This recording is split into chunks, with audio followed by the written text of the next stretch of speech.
할렐루야. 오늘도 참으로 복된 날입니다. 오늘은 사순절 21일째 되는 날입니다. 그래서 기적이 일어나는 사순절 매일 묵상을 출애굽기 21장을 통해서 하겠습니다. 자, 출애굽기 21장은 이렇게 세 가지 주제로 나눌 수 있습니다. 첫 번째, 종에 관한 법입니다. 두 번째, 사형에 해당하는 법입니다. 세 번째, 손해보상법에 대한 말씀입니다. 자, 그럼 첫 번째 주제로 가볼까요? 자, 1절에서 11절까지 보면 자세히 알 수 있고요. 자, 출애굽기 21장 2절 같이 읽어보겠습니다. 내가 히브리 종을 사면 그는 여섯 대 동안 섬길 것이요 일곱째 해에는 몸값을 물지 않고 나가 자유인이 될 것이며. 자, 내용을 한번 볼까요? 자, 종길의 일이라고 했습니다. 여섯 대 동안은 섬길 것이다 그럽니다. 어떤 사람? 네, 이제 종으로 산 사람. 자, 여섯 대 동안은 열심히 일을 시켜도 되겠죠? 그런데 일곱째 해에는 자유인으로 놓아주라는 것입니다. 자, 이렇게 하나님은 약자에 대한 관심을 많이 가지고 계심을 또한 우리가 볼 수 있죠. 자, 그래서 우리도 약자들을 이제 많이 생각하고 그들에게 관심을 가지고 그들에게 무엇인가 할 수 있는 일들이 있다면 기꺼이 기쁨으로 해야 될 줄 믿습니다. 자, 어쨌든 또 종길의 두 번째, 장가 들었다면, 만약에 그 사이에 장가 들었다면 아내도 함께 나갈 것이라고 합니다. 자, 세 번째, 종길의 3입니다. 자, 만약에 그 종이 원치 아니한다. 내가 주인을 떠나고 싶지 않다. 주인과 함께 살고 싶다. 그러면 그 증표로 송곳으로 귀를 뚫을 것이라고 말씀하고 있습니다. 그러니까 확실하게 해두자는 것이겠죠. 만약에 중간에 마음이 변심될 수도 있잖아요.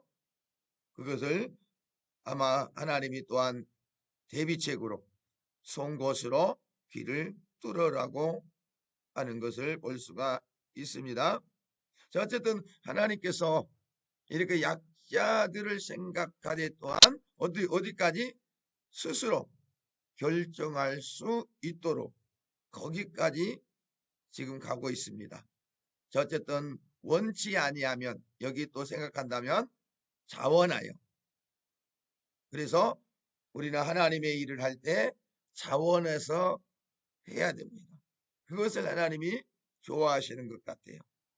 모든 것들을 스스로가 그 마음의 우러남에서 할 때 또한 결과도 아름답게 되어지겠죠.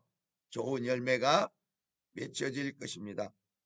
자, 오늘 이 사순절 21일째를 맞이해서 내가 자원해서 해야 될 게 무엇일까? 오늘도 한번 생각해 보시고 예수 그리스도의 그 십자가의 은혜 아래서 모든 일들을 자원해서 할 수 있기를 주님의 이름으로 축복합니다. 자, 두 번째 주제로 가보겠습니다. 사형에 해당하는 법입니다. 사형은 뭐죠? 죽이는 거죠. 자, 12절에서 17절까지 보면 자세히 알 수 있고요. 출애굽기 21장 16절입니다. 사람을 납치한 자가 그 사람을 팔았든지 자기 수하에 두었든지 그를 반드시 죽일지니라. 자, 볼까요? 자, 대개만 이렇게 추려왔습니다. 사형률의 1, 사람을 죽인 자는 반드시 죽일 것이다 라고 말씀합니다. 여러분, 생명에 대한 소중함을 하나님께서는 말씀을 통해서 나타내고 있죠. 그러니까 어떤 사람을 죽이면 반드시 그 사람도 죽어야 된다는 겁니다. 자, 두 번째, 사형률의 2, 자기 아버지나 어머니를 치는 자는 죽일 것이다. 와, 정말 무서운 법이네요. 물론 이런 사람 없겠죠.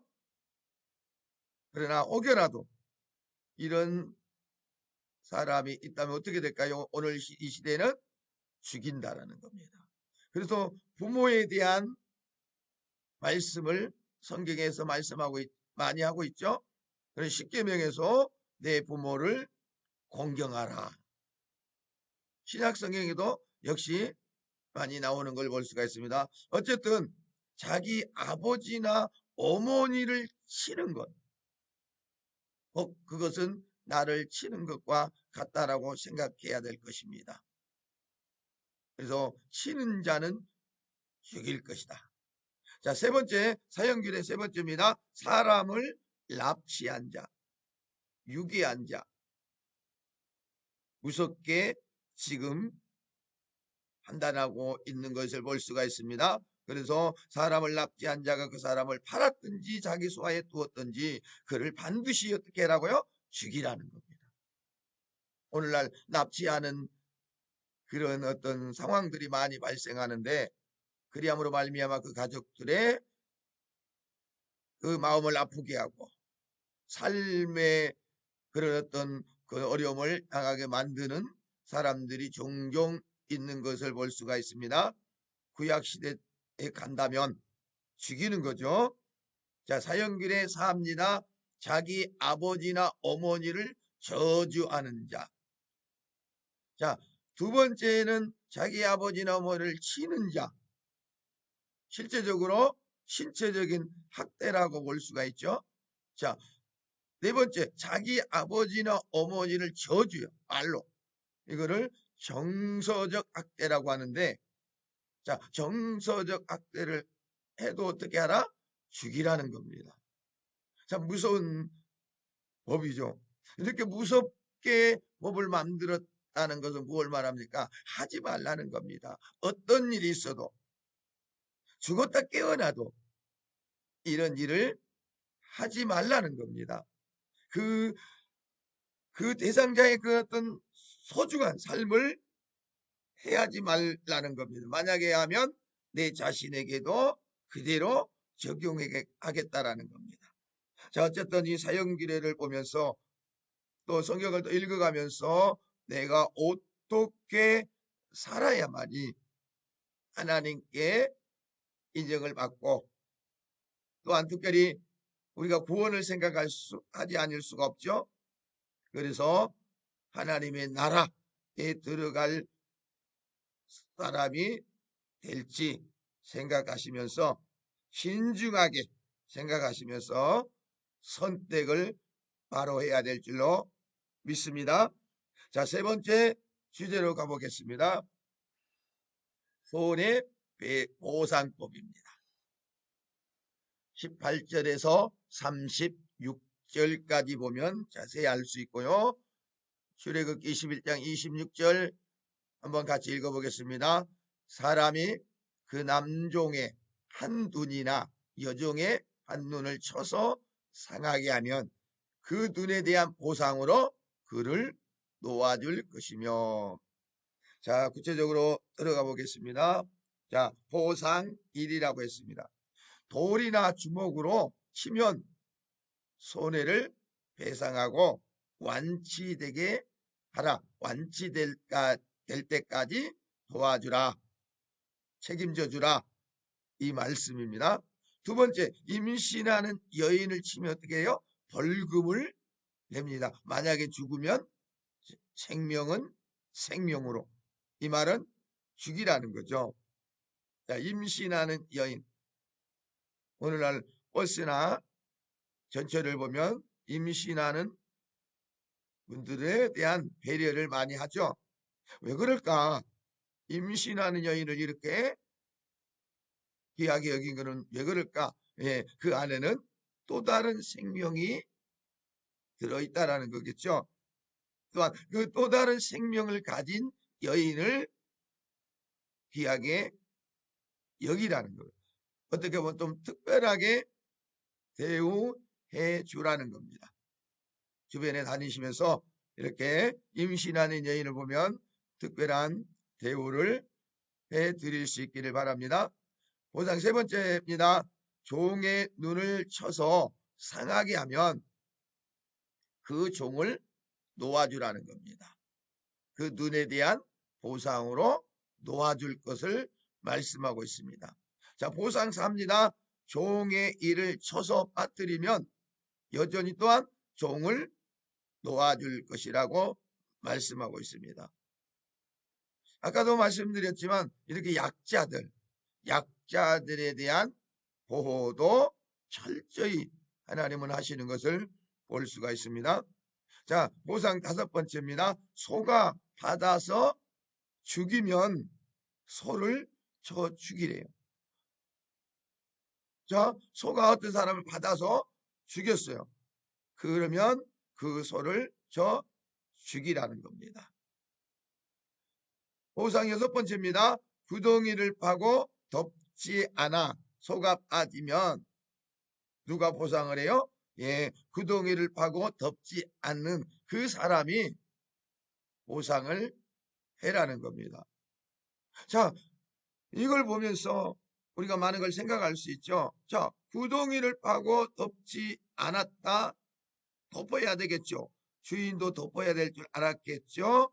좀 소홀히 했다라는 겁니다. 그것까지도 하나님은 생각하시고 말씀하고 계심을 볼 수 있습니다. 자, 이것을 통해서 우리는 뭘 생각할 수 있을까요? 우리가 하나님의 일에 대해서 소홀히 하면 안 된다는 생각을 했으면 좋겠습니다. 물론 가정일이나 개인적인 일 또한 직장이나 그런 사회적인 일들도 마찬가지겠죠. 소홀히 하는 게 아니라 온전하게 모든 일들을 하기를 원하시는 하나님의 마음을 읽을 수가 있지 아니할까 하는 생각을 해보게 됩니다. 자, 어쨌든 간에 이 보상을 보면서 내가 잘못하면 손해를 끼치면 반드시 보상을 해야 된다는 것을 볼 수가 있습니다. 어쨌든 우리가 누구에게 어떤 손해를 끼쳤는가 한번 생각해 보십시다. 그래서 또한 우리가 말로라도 말 한마디가 천냥빚을 갚을 수 있는 가치가 있다라는 것을 우리가 많이 들었잖아요. 그래서 말로라도 이제 보상하는 마음을 가지고 실행한다면 아마 하나님도 기뻐하실 것이고 그 사람과의 관계도 온전해질 줄로 믿습니다. 자, 이렇게 해서 출애굽기 21장을 통해서 세 가지 주제를 살펴봤습니다. 자, 이제 오늘 21일째입니다. 반을 넘었죠. 앞으로 기대를 하셔도 될 겁니다. 이제 또한 성막에 대한 제가 관심을 많이 가지고 있는데 이제 조금만 있으면 성막에 대해서 집중적으로 이제 살펴볼 수가 있을 것입니다. 기대하시면서 오늘 하루도 어떻게 살아야 될까요? 네, 주님과 동행하며 기적이 일어나는 사순절을 만들어야 되겠죠. 그래서 오늘도 주님과 동행하며 기적이 일어나는 사순절 20하루째 날이 되시기를 간절히 예수님의 이름으로 기도합니다. 아멘.